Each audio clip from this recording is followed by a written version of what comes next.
Hello and welcome to this week on Drinking with Dave.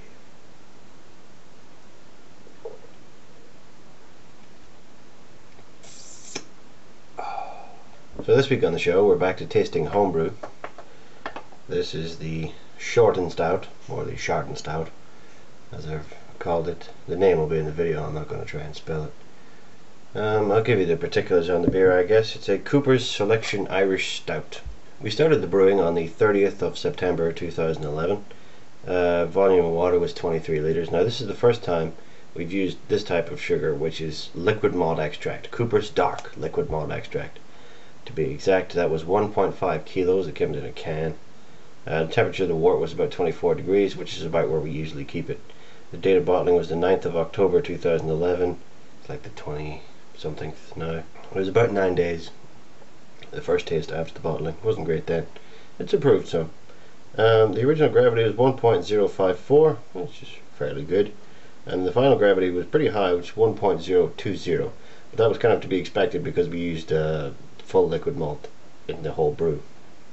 No powdered anything, no sugar, nothing like that. The approximate percentage of alcohol is 4.8 to 5.1, which is very nice for a stout.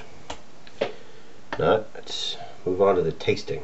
First off, black as the night.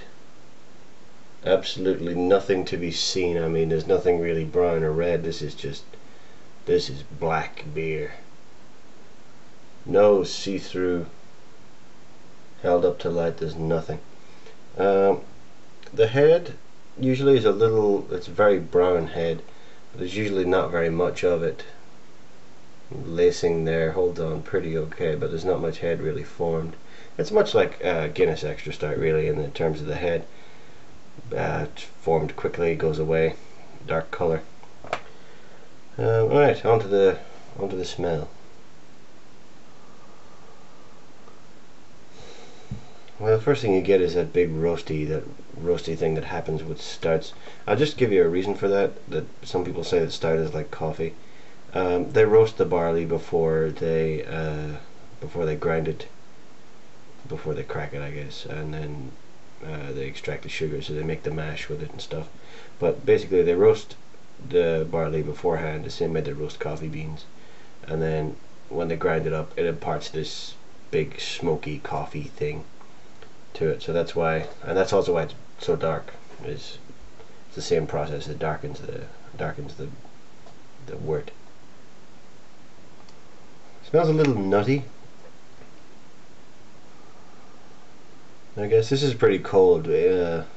Stouts and ales and stuff usually have a much bigger bouquet, much bigger smell notes when they're warmer. This has been in the fridge for a couple of days now, so it's pretty cold. Might have been better letting this warm up a little bit. I like my stout cold. Most people like it a little warmer, but I like my stout nice and cold. Anyway, on to the tasting.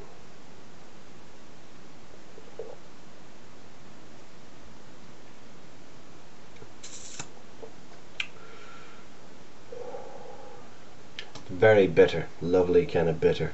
You get that stout bitterness that happens. You usually get it with extra stouts. This is more like an extra stout than it is a Guinness draft. It's very bitter. No sweetness, I mean there's little hints of maltiness, but nothing major to it. Little swirl there. See the brownness of the head. Very brown head. Kind of a molasses taste. Our father had one of these, and you notice the molassesy kind of taste. There is a kind of a molasses taste to it.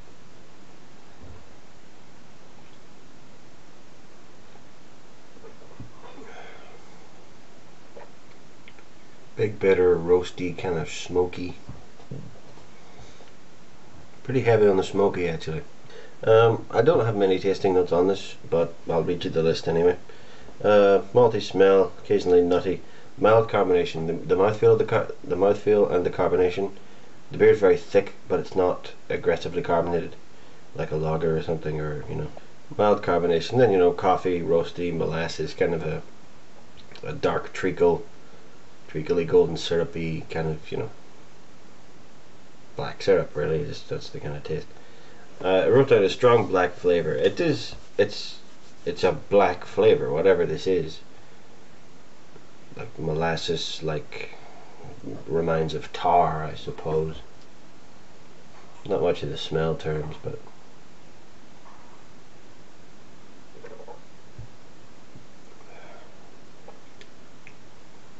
it's a very nice beer. It's a nice wintry beer. It's a nice wintry beer, but as a homebrewing success, I'm not sure that this has been as successful as I would have liked it to be. Obviously, this will be much improved with demijohning and possibly kegging. I mean, I'm looking to get into kegging after Christmas, which may seem like a while away, but we're stockpiling beer like nobody's business right now. So we're going to have lots of beer for the whole month of December. This could have been much more successful, I think. As a stout, it was a nice experiment, but I think stout was a little harder to get right than we thought it was. I'm happy that I did the all liquid extract brew on this. I don't think that the mouthfeel and stuff like that would have been matched if I'd used spray malt. So I'm happy for that. But as a successful homebrew beer, I'm going to have to rate it lower than the others. I mean, I'd love to tell you that I went and I made an incredible stout that rivals anything made by Guinness or Beamish or anything like that, but this is just, it's good, don't get me wrong. I like this, and I'll drink the whole batch, don't worry about that.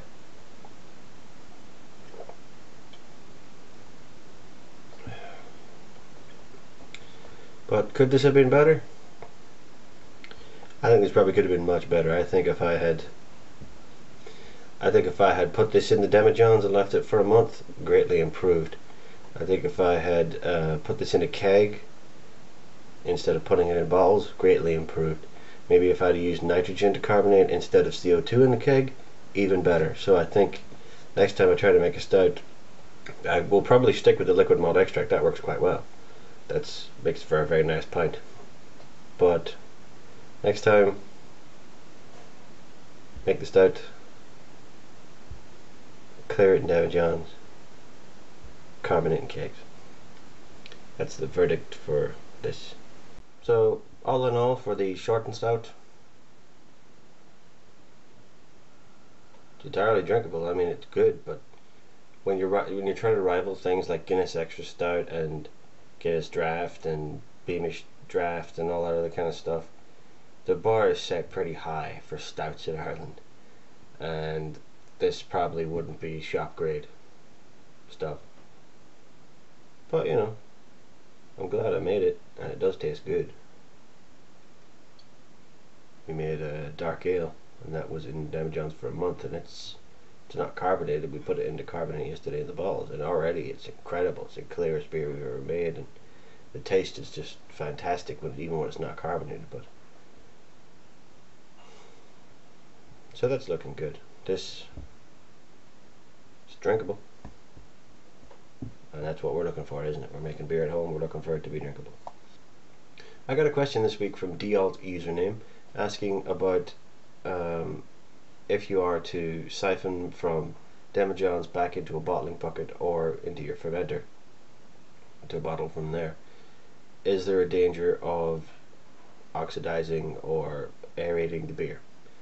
To be honest, if you siphon gently, as it were, back into your bottling bucket or your primary, you're not really going to have any kind of problems with aeration or oxidization or anything like that, I don't think, because I siphoned the stuff off, and even though there is a big surface area exposed to oxygen, there isn't really that much turbulence with the air or the addition of that much oxygen when you're siphoning.